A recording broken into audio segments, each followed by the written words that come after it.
So do you want me to begin now? Yes, please. All right. I will share the screen. Bring up the presentation here Yeah. and go to the slideshow and to the current slide. Yeah. Turn this off, get that out of the way. All right. You should now be seeing the opening slide of the presentation. Yeah, Is that we can, correct? John. Yeah. Yeah. I'll just get rid Good. of that If you're down the seeing bottom. it. That's better. By the way, all of these slides that you're seeing tonight, the PowerPoint presentation, you can download for yourself if you want. I don't protect my slides. You can download them from my website, which is w6nbc.com. Just put a /slides afterwards, and all the PowerPoint slides will come down to you for whatever you wish to do with them. And I do this because sometimes I give away. I mention websites and other things that you might want to go to. And so you don't need to write any of this stuff down. Just download the slides, and any dimensions or anything that are ever in my presentations are all there. Okay, very good. So building an RF coax shield current probe.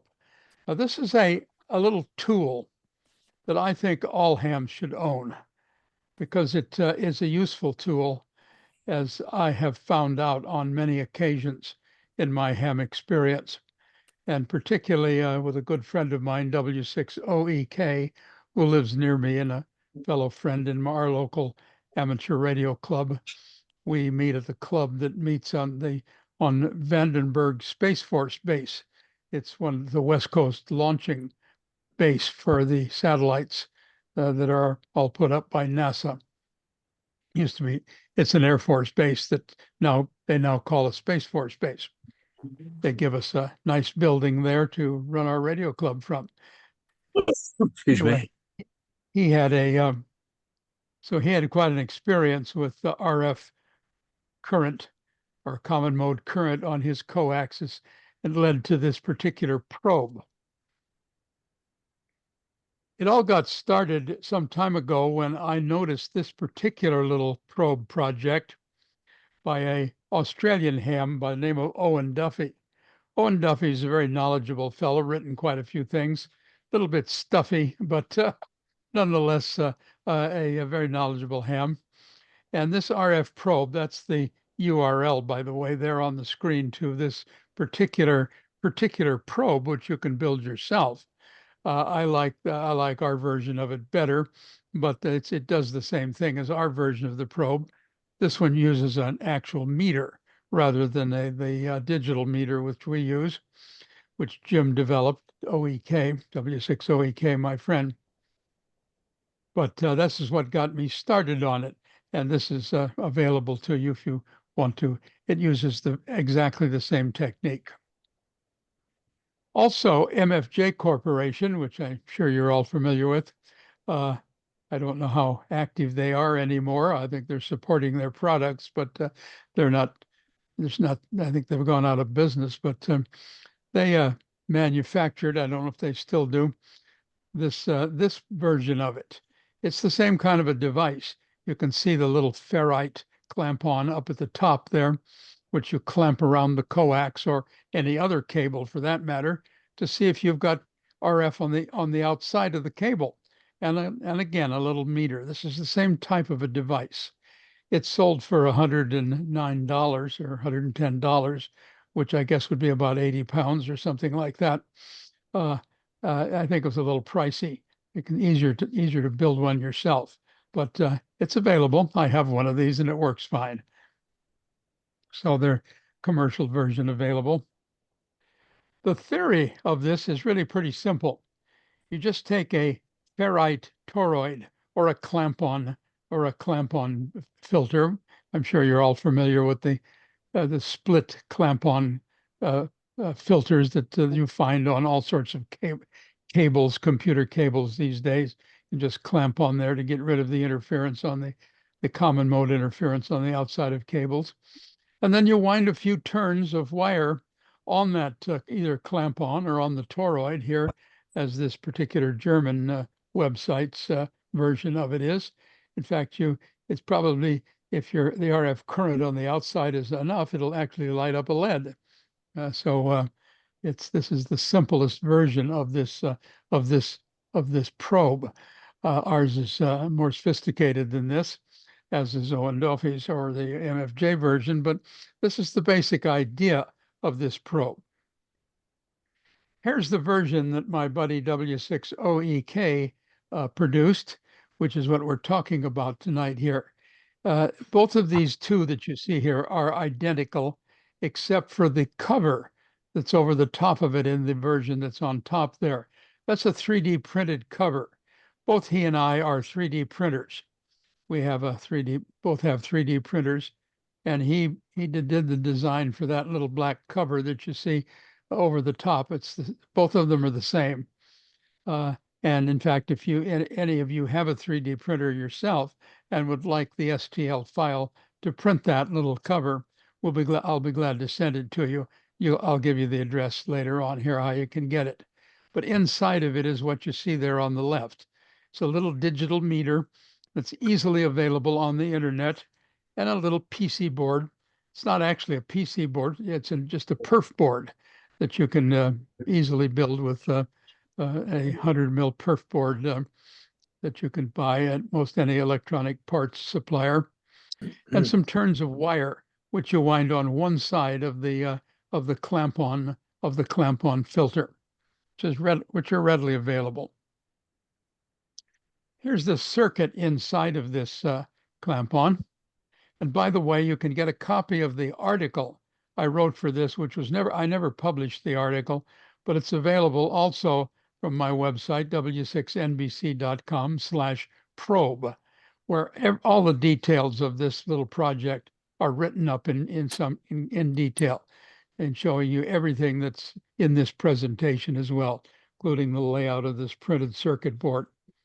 You'll see the printed circuit board is there on the left. It's not a printed circuit board, like I say, it's a perf board.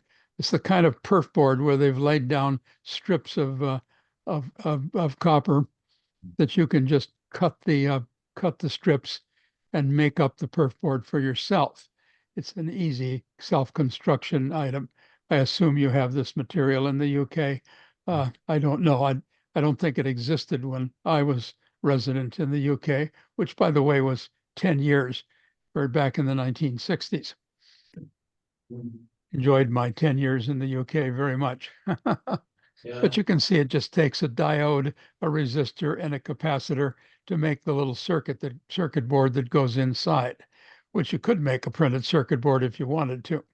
Yeah, you can get And the board in the UK, okay. yeah, I imagine that strip perf board is available in the UK. Anyway, you see it's a simple little circuit. The coil, which is wound around the half of the clamp-on, 10 turns of wire around the clamp-on, connects on the left there. And then there's a common 1N34. Almost any little silicon diode will work fine to rectify the RF that comes off the coil, and a capacitor to integrate it to DC, and then just a loading resistor, and then you feed it into a sensitive meter. Owen Duffy used an actual microammeter. We use a little voltmeter, which is readily available on the internet. Amazon.com, I think both in the UK version and the US version have it available in a couple of versions, which we'll look at here later in a moment or two. Here's the actual bill of materials, which again you'll get if you just download the slides. But you see it takes one of the clamp-ons, and they're available. I'm sure they're available in the UK, but if not, you can order directly from Ferrite Corporation here in the United States, which has a retail sales outlet. You can order them directly from there. The standard Ferrite clamp-on, snap-on, mix 43 clamp-on, readily available device. And you need some number AWG24 wire, magnet wire. and one of these 3-digit voltmeters. They come in two versions, a 30-volt version and a 100-volt version. You need the 100-volt version because you can get some pretty high shield current on a coax coming back from an antenna. And we made the original one with a 30-volt meter, and it very quickly overloaded it. So you want the 100-volt version if you do order one of these. And they're available on Amazon or from eBay or from a company called mpja.com. And many surplus electronic dealers have them available. And then the little strip copper perf board. And then you're going to need a 2-cell battery holder for the coin cells. Now, these little 3-digit voltmeters are self-powered. They will actually power from the thing that you're reading, but they don't go all the way down to 0 if you self-power them. They only go down to about 2 volts, I think. So you want to self-power them. They have a third wire on them, a white wire, that allows you to power them with an external source. So a couple of 2032 coin cells, which is 6 volts, will power up these little 2-digit or 3-digit meters, readily available. They're inexpensive, and it'll take it all the way, let it go all the way to 0 volts, which you need to do this. So you have to have a little coin battery holder to hold two little coin batteries, 2 little coin cells, and some sticky tape to stick it on the bottom of this of the probe. And then the 3D printed cover, if you want to print one or get somebody else in your club or somebody else you know that owns a 3D printer to print one for you. Although you don't have to have one. They work fine without it. Okay, here's what the little printed cover looks like. This is showing you from the bottom side, the side that contacts the clamp on, and then the top side. It has a slot in it to fit the printed circuit or the perf circuit, and then a hole to stick the little meter digits through. And you can see it has a little notch in the bottom for where the pickup coil winds around the thing there.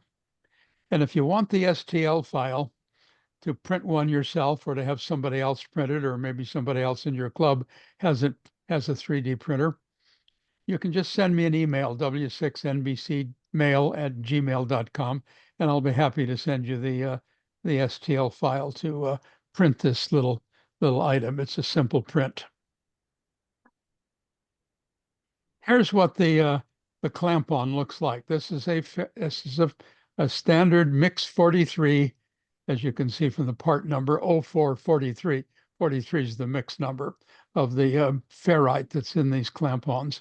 They're pretty common, and although other clamp-ons would work, this is not the only one that you can use, but this is the one this particular project was specifically built with, and they're readily available. They're not terribly expensive. Even shipped transatlantic, they wouldn't be a lot of money. They come with some little tabs in them to hold the ferrite into the shell. You might want to snip those tabs off because sometimes they might get in the way of winding the fine wire. And you can see 10 turns of number 26 gauge enameled or coated wire, just common magnet wire, solid magnet wire, is wound around the one side of the clamp-on choke to make the pickup coil. The coax goes through the middle. You clamp the choke onto the coax to make your reading. Now this is the size of this choke is for RG8 or RG213 or LMR 400 size coax, the 4/10 inch diameter larger coax that we commonly use. Now you can use it with smaller coax. It works just fine. In fact, you can use this probe on any wire. It's not only good for coax. You can put it on house wiring. You can put it on lamp cord, any wires you've got, and to see if you've got RF running around in your shack on your cables. It's very useful for detecting the presence of what we call common mode current that's gotten onto the outside of the cables in your shack, microphone cords, power cords to feeding your rig and so forth. That's why this little meter is a very useful device to see if you've got RF in the shack. And this little meter is pretty sensitive. It'll read down to pretty low amounts of RF on the cables in your shack, and particularly the coax.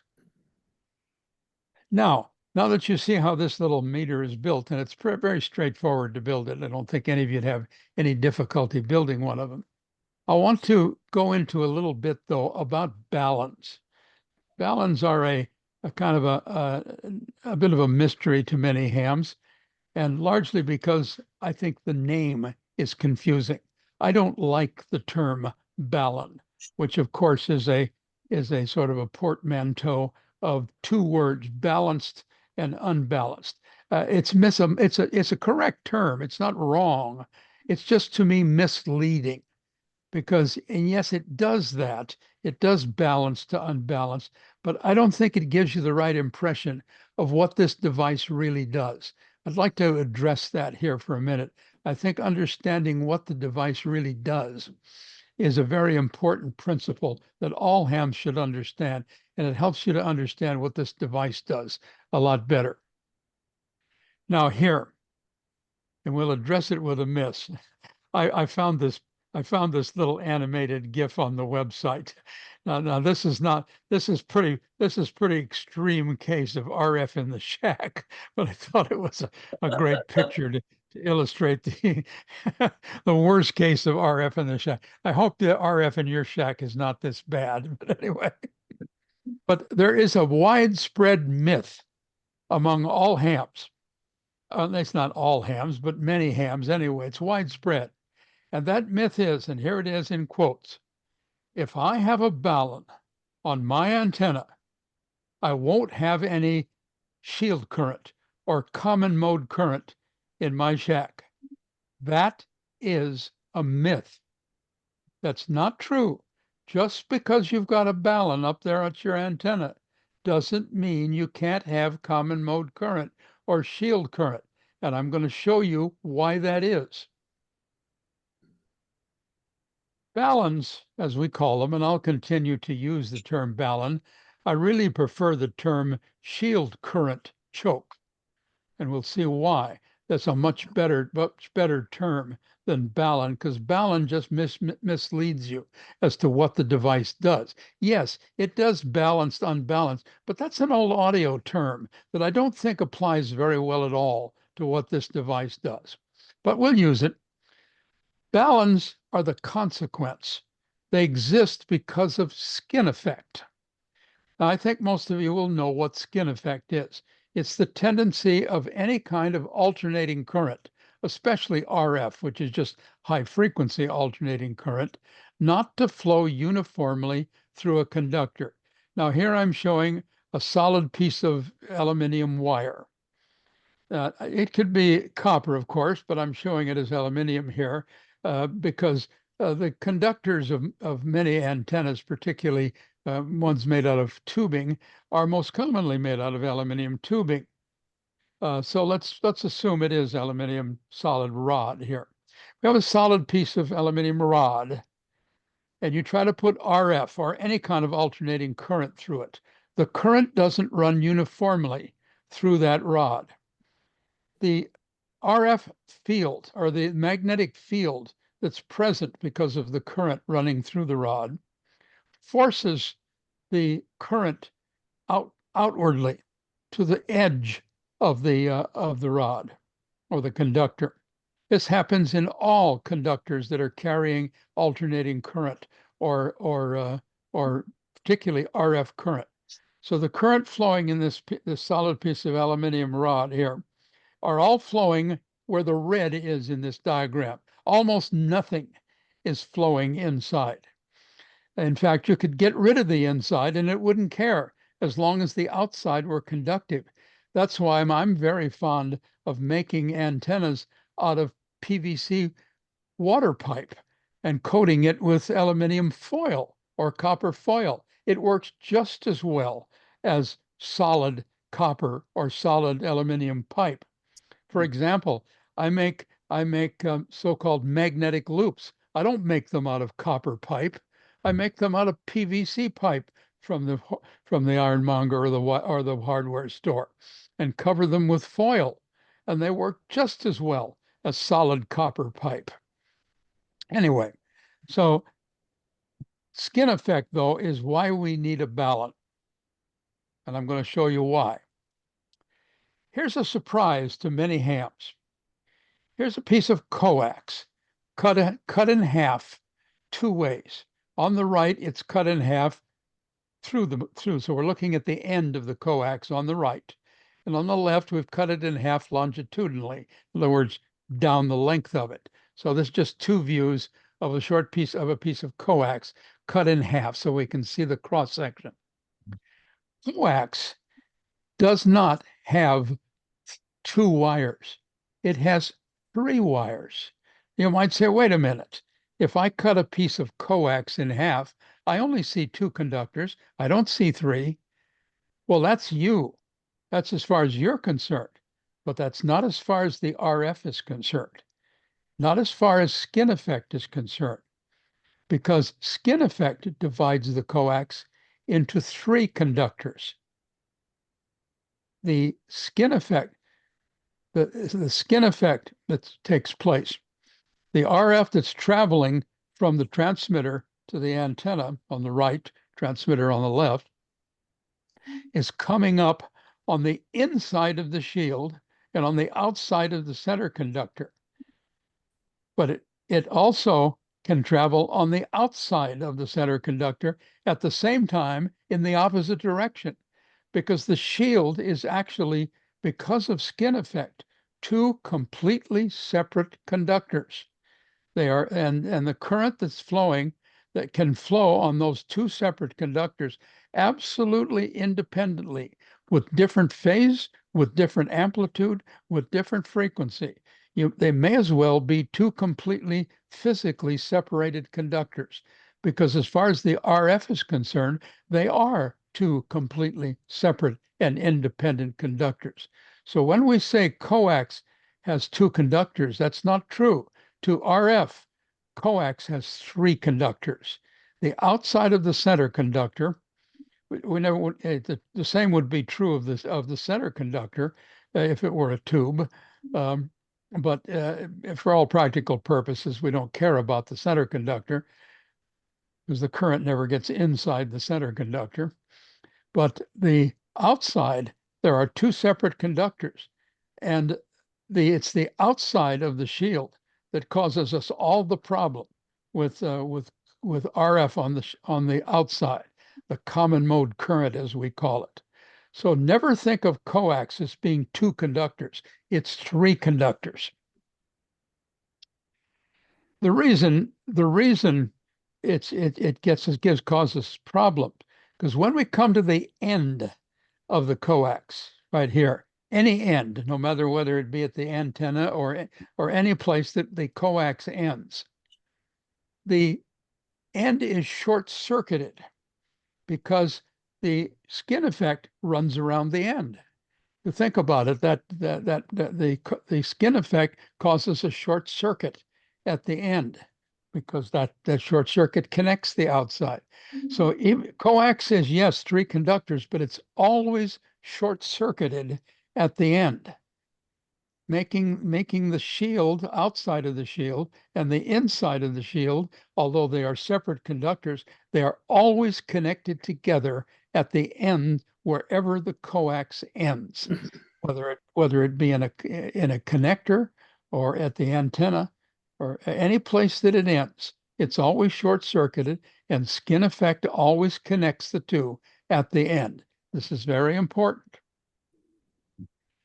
Let's now look at this diagram, which is again the piece of transmission line. Energy from the transmitter, which is on the left here, not shown in this diagram, comes up from the transmitter, ideally on the inside conductor of the shield, the inside skin of the shield, on the blue, in other words. That's where the power comes up, and on the outside of the center conductor. where it goes out to the dipole. I'm showing you a vertical dipole here, so I can keep the coax horizontal. So it goes out to I'm just showing a dipole. Oh, it's my telephone. Never mind. It's probably an advertisement. Anyway, the current comes out from the transmitter on the inside of the center conductor, on the skin on the inside, and on the outside skin of the center conductor. Goes out to the dipole, where it goes out and does its work, bounces off the end and comes back, and goes back to the coax, where it goes back to the transmitter to complete the circuit. But because of the short circuit at the end caused by skin effect, the skin effect connects the inside surface of the shield to the outside surface of the shield, and the returning current coming off of the dipole, that's coming back to complete the circuit, now has two ways to go. It can go back where it should go, back down the blue conductor, but it can also go back down the outside of the shield where it should not go. This is how we get shield current, or what we call common mode current, a current we do not want. This is the current that bites our lip on the microphone sometimes, that causes all sorts of nasty effects, that detunes our antenna, that changes our SWR, that interferes with our neighbor. This is the bad stuff that happens on the outside shield current. And here's one of the sources of it, right there where we hook up. This is why we need a balun. We need a balun to get rid of this. That's why I call the balun the shield current choke. It's the device that gets rid of what happens right here at this short circuit at the end. So the primary job of all baluns, no matter what kind of a balun it is, of all baluns, the number one job is to choke off what happens when that current comes back off the antenna, or in fact from any source of power, to choke it. As you see here in the diagram, we add a choke in the outside, in the coax, outside, the outside of the coax. It's an outside shield current choke of a minimum of 200 ohms. We'll mention why it's 200 ohms here in a minute. That's the purpose of the balun. I don't like the term balun. I like shield current choke. And here you see the function. That's what a balun is for, to not allow any of the current coming back from the dipole, and it happens in other places too, but this is the primary, one of the primary place it happens in most antenna systems, from getting onto that completely separate conductor that's on the outside of the coax. It does isolate. In other words, it's an isolation choke. It does, in effect, balance the coax, because the coax, as long as it has that extra wire on it, is unbalanced. That's why we call it unbalanced transmission line. If you cut off that outside conductor, it becomes balanced transmission line. Now, the minimum amount of choking we need out there to get rid of that shield current, that common mode current, as it's commonly called, is 200 ohms of choking. Why 200 ohms? Well, it's kind of arbitrary, but 200 ohms is enough. It's the minimum amount that we need to pretty much get rid of any bad effects of any current that can slip onto the outside of the coax, which is, by the way, 4 times the system impedance. 50 ohms, we run 50 ohm systems for our ham radios, and most RF transmitting systems are 50 ohms, whether they be ham or commercial 50 ohm systems. And so the choking that takes place in a balun is usually at least 4 times that. You can use more. You can use 100 ohms if you want, or 500 ohms if you want, but 200 ohms is enough. It's pretty much an industry standard to say that 4 times system impedance is a sufficient amount of choking. The formula, by the way, you don't have to know this formula, is basically that 200 ohms equals 2 pi times the frequency in megahertz times the amount of inductance. So if you want to make a coil to choke it off, you just work this little formula backwards. It's a simple little formula that if you can do simple algebra, it's easy enough. If you want to make a coil to do the choking instead of ferrite, this is what you would use. But you don't have to learn this. I just threw it in for those of you who like a little math. Now, if you've got a 4-to-1 or a 9-to-1 balun, that's a secondary job of that balun. That's not the primary job, to act as an impedance transformer. Its primary job is still to choke off that outside shield current. Its secondary job is to act as an impedance transformer. But all baluns, the primary job is to choke off the shield current. That's why I don't call them baluns, I call them shield current chokes. Okay, now I'm going to get to the really big surprise here. Now this is going to surprise you. It will a number of you. Maybe some of you already know it, and you're lucky if you do. But not many hams know this. Let's now go down from, instead of looking at the antenna, let's go down and look at your transmitter or your shack. Notice here's the coax now coming in from your antennas now at the right off the picture here. And here's the coax coming into your shack. Notice that you've got the same short circuit in your shack where the coax ends there. There's the same skin effect connection between the inner and the outer that you have up at the antenna. And here you still have the same way that RF can get onto the outside. And then on the left is a simple schematic of your transmitter. It might be a bipolar transistor, which I'm showing you there, or a field transistor, or it might be a tube or a vacuum valve, whatever that's doing. If you have a valve type transmitter or a field effect transistor or a bipolar transistor, as I'm showing here, doesn't matter what the source of power is. And ideally, that transistor or valve wants to put the energy on the red and the blue. It wants to put the energy on the inside of the shield, the skin on the inside, and on the outside of the center conductor. It does not want to put energy on the shield, but you've got the connection there.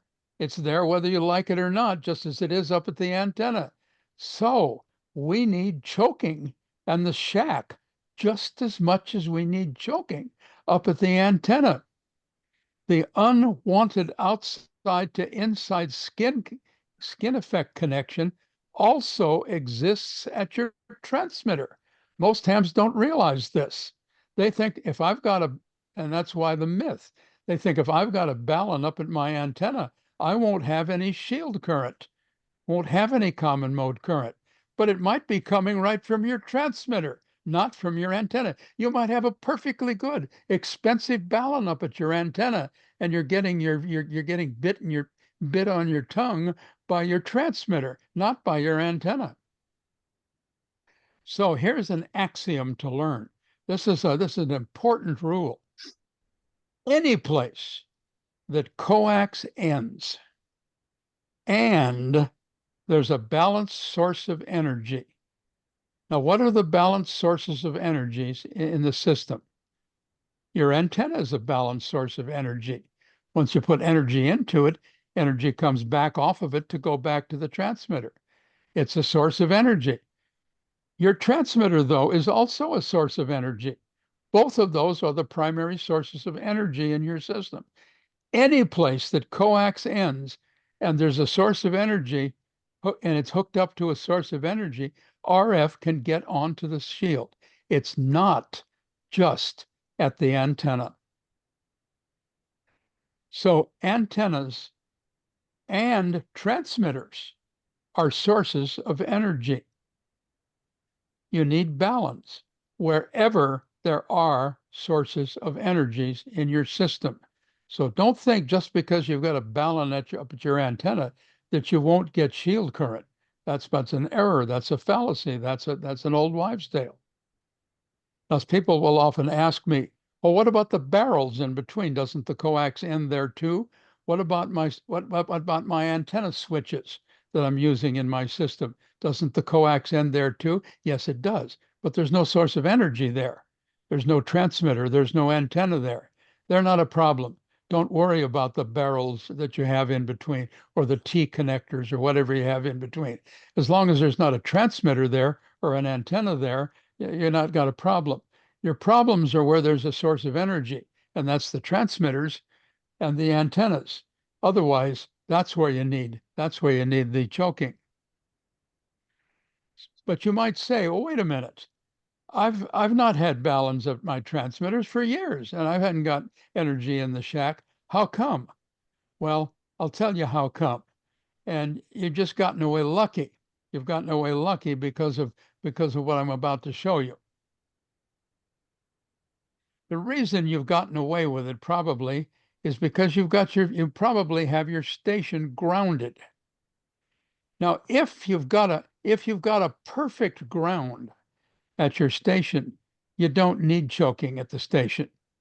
You don't need choking because there's your transmitter again, and there's the skin effect connection at the end of the coax coming in from the antenna.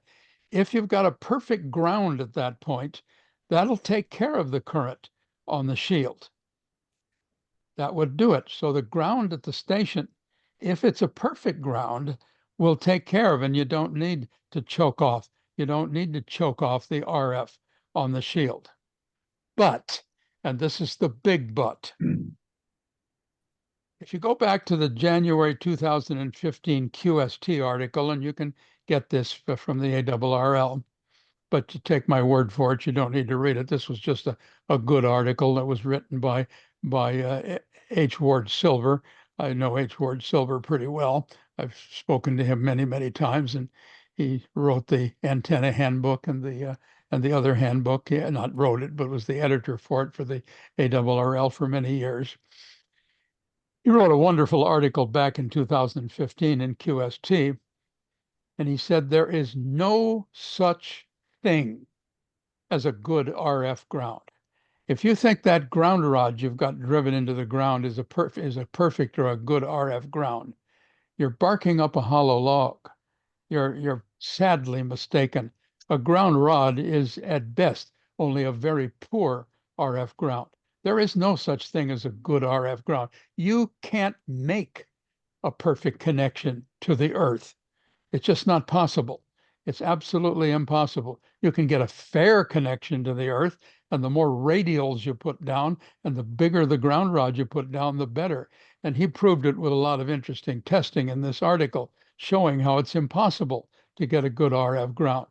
So your grounding of the station might get rid of a lot of shield current, but it's not possible for it to get rid of all of the shield current because your transmitter case and the coax coming into your shack is never fully grounded. There's always some resistance between ground and your system at the grounding in your shack. There's always some resistance. And as long as there's some resistance, that short circuit there, the yellow dots, is always somewhat above ground. And there's always a path for RF to get back onto the outside of the shield. It's not as big, it's not as great as it is up at the antenna, but it's still there. Now, W6OEK, my good buddy Jim, he had an interesting experience that really brought this home and what led him to make this little RF meter and why this little RF meter is a tool that all hams should own, should build one of them or buy one of them, and always use it to be sure that they're not in trouble, because it's an easy meter to buy or own and make and whatever, and to be sure that you've not got a problem, because it works very, very well and will tell you that if you do. He had an interesting experience with a new 80-meter dipole, off-center fed dipole that he put up. And as a good ham, he put up a good balun on that 80-meter off-center fed dipole that he put up. But when he did, he was having all sorts of problems with it. And his main problem was here, interestingly. Put that off. I got to back up here one slide.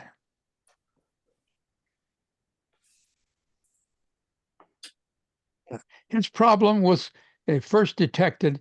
He had himself a little RF weather station, which was up on his roof, and had a little display down in his shack, which the information was sent down from the weather station by something, an RF signal that came down from the weather station.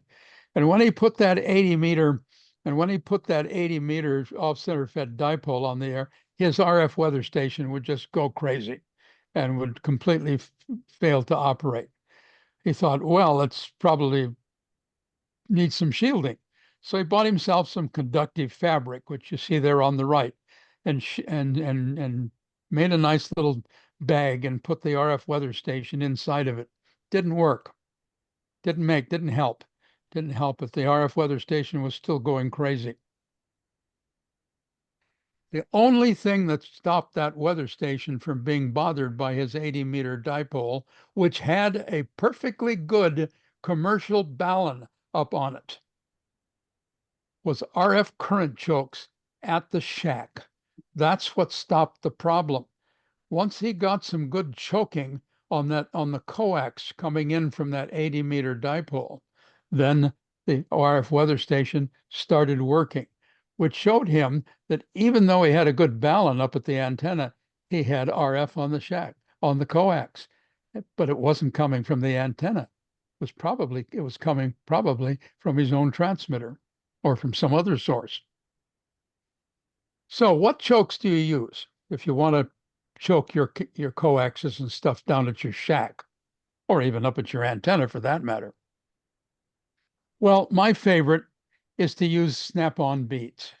These are commonly available. They come from surplus sources, or you can buy them new. They're readily available. I tend to stick with Mix 43 ones for HF anyway, or Mix 61 for VHF, UHF. That's the preferred mix. Some hams like to use Mix 31 for HF. It's probably a little better mix than Mix 43, but it's more expensive.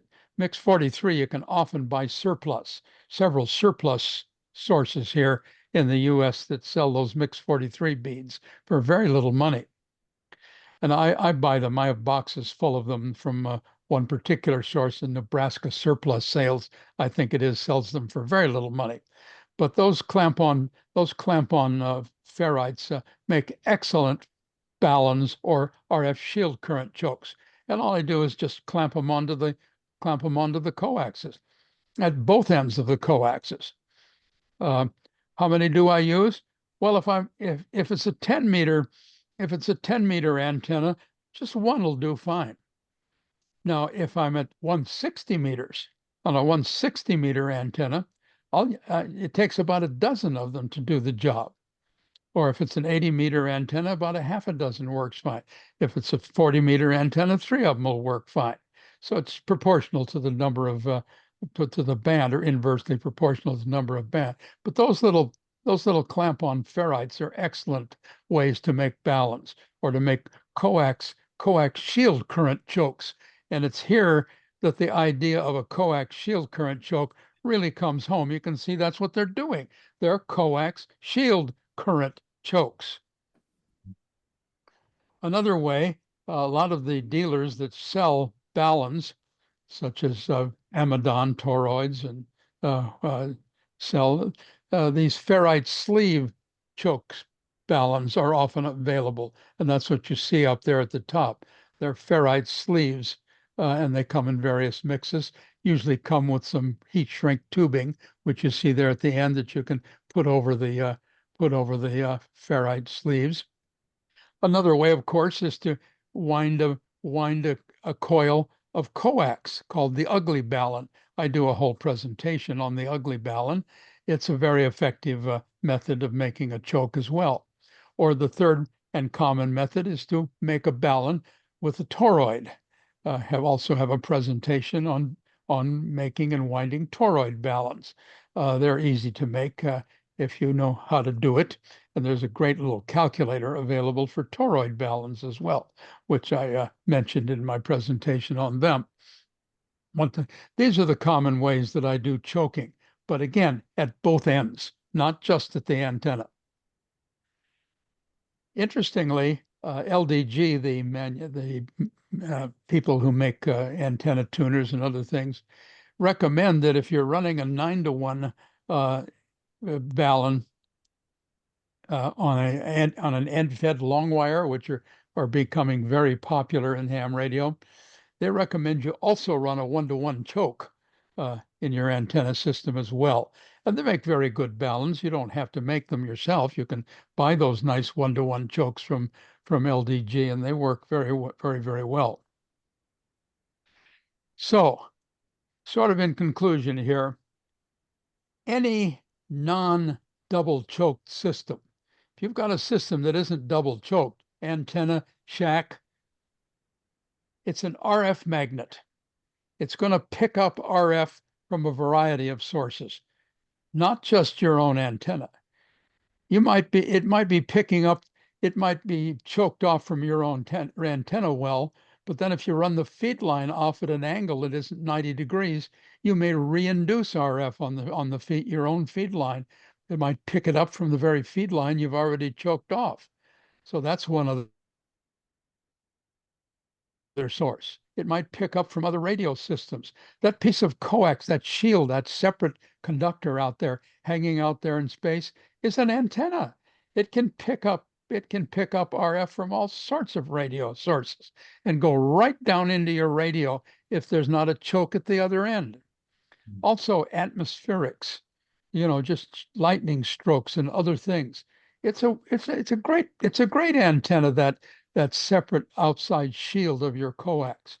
And one of the serious problems is local noise, power transformers, pole pigs, as they're often called, sitting up on the power poles that aren't working well, sparking, making local noise, putting off RF noise.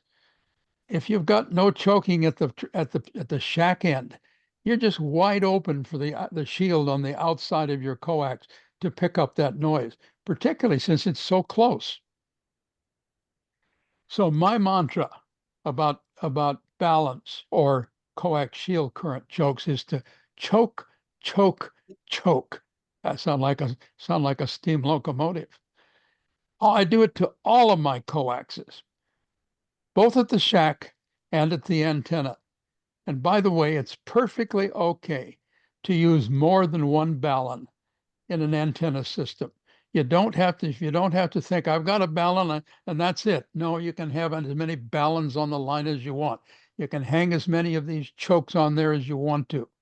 But with one of these little shield current chokes, you've got the meter to find out if you've got enough. That's why it's a tool well worth owning. And that's it, folks. This is my little doggy Lolly. No, she doesn't have a German call sign. And again, I remind you, you can get the slides at w6nbc.com and the article all about it, which will repeat this whole presentation at w6nbc.com/probe. And that's it. Choke, choke, choke, both ends. Right. Any questions for John? Well, I found it absolutely fascinating, John, and I think, yeah, definitely I'm going to have a go at one of your probes because I've got coax going everywhere in my shack, and I'm sure I know that I've got some common mode current appearing in here somewhere. Although I have two antennas coming in, I've got a doublet, so I've got a 300 ohm balance line coming straight into the shack, and then I've got an inverted L with which actually comes straight into the shack, and then I've got a 49-to-1 balun on that. But I'm sure I've got some common mode current, so I think you're making your probe, and I'll be emailing you for the STL file. So I've got 3D printer, so I'll make one of those up. I think that I find that very interesting. I think. Oh, good, and I'm glad to have you share your experiences with me once you find out where you're getting the common mode current. I've seen it come in from the most complicated of ways. I've seen it jump from one antenna, like an HF antenna, Jim, my friend Jim OEK found this out. He found that some of his stuff was jumping from the HF antenna over to a VHF antenna and then coming in that way. It'll jump antennas.